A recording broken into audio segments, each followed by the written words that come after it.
بسم اللہ الرحمن الرحیم۔ السلام علیکم، آپ دیکھ رہے ہیں الف نیوز اور میں ہوں آپ کے ساتھ ماجد علی۔ شامل کرتے ہیں آج کی خاص خبریں۔ 150 بھارتی شہری کابل سے اغوا، بھارتی میڈیا کا دعویٰ۔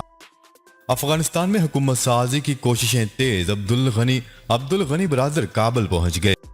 مقبوضہ کشمیر میں بھارتی ریاستی دہشت گردی جاری، مزید 3 کشمیری شہید۔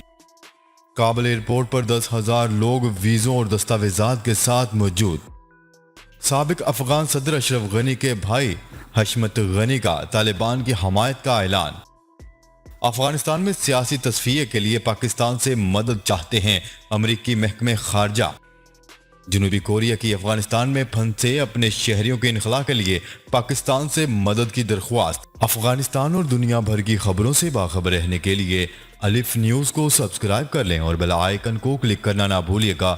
ناظرین، اپنی آرا کا اظہار کمنٹ سیکشن میں لازمی کیجیے گا۔ ہیڈ لائنز آپ نے جانی، اب بڑھتے ہیں خبروں کی تفصیلات کی طرف۔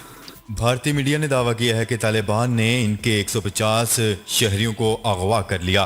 بھارتی میڈیا کے مطابق طالبان نے کابل ایئرپورٹ کے باہر سے 150 بھارتی شہریوں کو اغوا کر لیا ہے جو کابل سے نکلنے کا انتظار کر رہے تھے۔ دوسری جانب طالبان نے ان تمام خبروں کی تردید کرتے ہوئے کہا ہے کہ کسی کو بھی اغوا نہیں کیا گیا ہے۔ کابل پر طالبان کے کنٹرول کے بعد بھارت نے خوفزدہ ہو کر فوری طور پر کابل میں اپنا سفارت خانہ بند کروا دیا تھا اور اپنے شہریوں کو واپس بلا لیا۔ دوسری جانب بھارتی میڈیا کے مطابق ہفتے کو بھارتی فضائیہ کا طیارہ 85 بھارتی شہریوں کو لے کر کابل سے پرواز کر چکا ہے، جبکہ گزشتہ منگل کو 120 بھارتی شہریوں کو کابل سے بھارت پہنچا دیا گیا تھا۔ اب تک اندازے کے مطابق 450 کے قریب بھارتی شہری افغانستان میں موجود ہیں، جن کی واپسی کے لیے مودی سرکار امریکہ سے مدد مانگ رہی ہے۔ واضح رہے کہ کابل پر طالبان کا مکمل کنٹرول ہے اور طالبان ترجمان ذبیح اللہ مجاہد نے پریس کانفرنس میں عالمی دنیا اور افغان قوم کو اہم پیغام دیا تھا کہ کابل میں حالات زندگی معمول پر ہیں،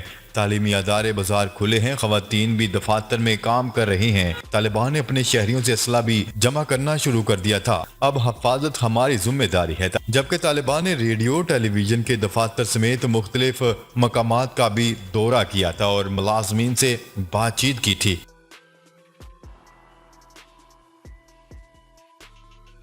خبر کے اگلے حصے میں بات کرتے ہیں۔ افغانستان میں حکومت سازی کے لیے کوششیں تیز ہو گئیں اور طالبان کے نائب امیر ملا عبدالغنی برادر کے ہمراہ کابل پہنچ گئے ہیں۔ کابل میں طالبان کے ترجمان احمد اللہ نے بی بی سی کو بتایا ہے کہ ملا عبدالغنی برادر گروپ کے نائب رہنما اور قطر میں گروپ کے سیاسی دفتر کے سربراہ افغانستان کے دارالحکومت کابل پہنچ گئے ہیں۔ برادر ملا عبدالغنی طالبان کے کابل میں داخل ہونے کے 3 دن بعد گزشتہ منگل کو جنوبی قندھار پہنچے تھے۔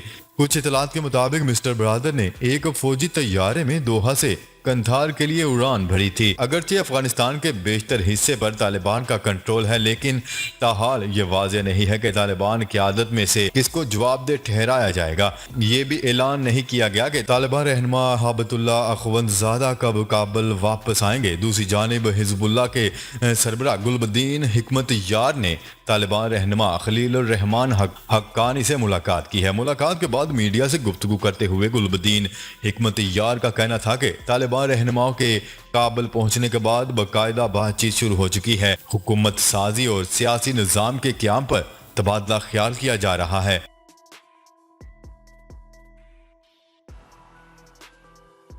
خبر کے اگلے حصے میں بات کرتے ہیں۔ مقبوضہ کشمیر میں قابض بھارتی فوج کی فائرنگ سے مزید 3 کشمیری شہید ہو گئے۔ کشمیر میڈیا سروس کے مطابق مقبوضہ کشمیر میں قابض بھارتی فوج کی ریاستی دہشت گردی جاری ہے۔ قابض بھارتی فوج کی جانب سے پلوامہ میں ترال کے مقابل ناگا بیرن میں نام نہاد سرچ آپریشن کیا گیا۔ مقبوضہ بھارتی فوج کے نام نہاد سرچ آپریشن کے دوران نوجوانوں کو تشدد کا نشانہ بنایا گیا، جبکہ چادر اور 4 دیواری کا تقدس پامال کیا گیا۔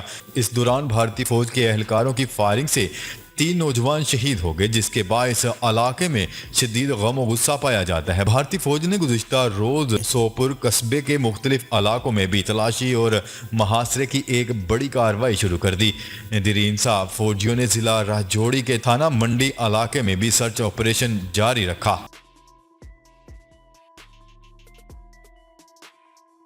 خبر کے اگلے حصے میں بات کرتے ہیں۔ امریکی میڈیا کا کہنا ہے کہ کابل ایئرپورٹ پر 10,000 کے قریب لوگ ویزوں اور دستاویزات کے ساتھ موجود ہیں۔ کابل ایئرپورٹ پر موجود لوگ انخلاء نہیں کر پا رہے۔ امریکی میڈیا کی رپورٹ کے مطابق قطر کی مزید افغان باشندوں کو قبول کرنے کی صلاحیت ختم ہو رہی ہے۔ پناہ گزینوں کی آباد کاری کے لیے امریکہ، یورپ سمیت نے نئے مقامات کی تلاش شروع کر دی۔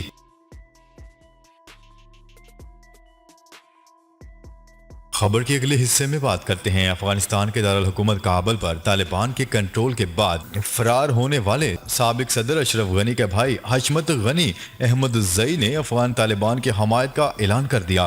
افغان طالبان کی جانب سے حشمت غنی احمد زئی کی طالبان کی حمایت کے اعلان کی ویڈیو جاری کر دی گئی۔ اس سے قبل حشمت غنی کا ایک بیان سامنے آیا تھا جس میں انہوں نے کہا تھا کہ ان کے بھائی اشرف غنی افغانستان سے فرار کے بعد مشرق وسطی کے کسی ملک میں ہیں۔ انہوں نے کہا تھا کہ طالبان کے آنے سے اب تک کسی قسم کا جانی نقصان نہیں ہوا۔ اشرف غنی اور حامد کرزئی کے دور اقتدار میں کرپشن عام تھی۔ میڈیا سے بات چیت کے دوران حشمت غنی احمد زئی کا کہنا تھا کہ امید ہے کہ طالبان افغان عوام کو امن دیں گے۔ حشمت غنی نے یہ بھی بتایا ہے کہ طالبان لمحہ بہ لمحہ میری خیریت معلوم کرنے کے لیے کال کر رہے ہیں۔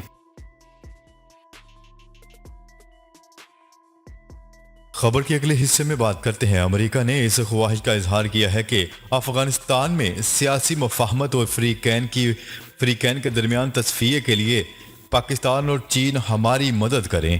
عالمی خبررساں ادارے کی رپورٹ کے مطابق امریکہ نے افغانستان میں سیاسی تصفیے کے لیے پاکستان اور چین سے مدد مانگ لی۔ امریکی محکمہ خارجہ کے ترجمان نیڈ پرائس کا کہنا تھا کہ امریکہ چاہتا ہے کہ تمام پڑوسی ممالک افغانستان میں استحکام کے لیے اپنا کردار ادا کریں۔ نیڈ پرائس نے پریس بریفنگ میں مزید کہا ہے کہ جو بائیڈن انتظامیہ امن کے لیے افغانستان کے تمام پڑوسیوں سے رابطے میں ہے اور ہم نے افغانستان کے تمام پڑوسیوں بالخصوص پاکستان اور چین کے سامنے یہ بات رکھی ہے کہ افغانستان میں استحکام، سلامتی اور سیاسی تصفیے کی تیاری میں ہماری مدد کریں، یہ سب کے مفاد میں ہے۔ امریکی محکمہ خارجہ کے ترجمان نے مزید کہا ہے کہ ہم چاہتے ہیں پاکستان ہو یا چین یا پھر وہ ممالک ہوں جن کا افغانستان میں کوئی نہ کوئی کردار رہا ہے، ہم نے ان سب کے ساتھ تعمیری گفتگو جاری رکھی ہوئی ہے۔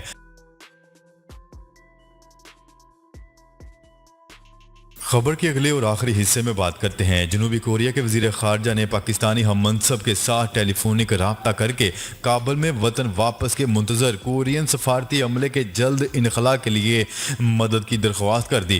وزیر خارجہ شاہ محمود قریشی سے جنوبی کوریا کے ہم منصب نے رابطہ کیا۔ دونوں وزرائے خارجہ کے مابین دو طرفہ تعلقات اور افغانستان کی موجودہ صورتحال پر تبادلہ خیال کیا گیا۔ اس موقع پر گفتگو کرتے ہوئے وزیر خارجہ شاہ محمود قریشی کا کہنا تھا کہ پاکستان کوریا کے ساتھ دو طرفہ تعلقات کو خصوصی اہمیت دیتا ہے۔ دونوں ممالک کے مابین سیاسی، اقتصادی اور تہذیبی تعاون کی مختلف جہتوں کی موجودگی دو طرفہ تعلقات کے استحکام کا مظہر ہے۔ پاکستان دو طرفہ تعلقات مزید مستحکم بنانے کے لیے پرعزم ہے۔ کورین وزیر خارجہ نے کہا ہے کہ ہمیں کوریا کی سامسنگ کمپنی پاکستان موبائل سازی کے شعبے میں بھاری سرمایہ کاری کر رہی ہے۔ پاکستان کے ساتھ زرعی شعبے میں دو طرفہ تعاون کے فروغ کے متمنی ہیں۔ کورین وزیر خارجہ نے دو طرفہ تعلقات کو مزید مستحکم بنانے کے لیے اعلیٰ سطح روابط کے فروغ کی ضرورت پر بھی زور دیا۔ جی تو ناظرین، اب تک کے لیے اتنا ہی۔ مزید خبریں لے کر بہت جلد آپ کی خدمت میں حاضر ہوں گے۔ تب تک کے لیے اپنا خیال رکھیے گا۔ اللہ نگہبان۔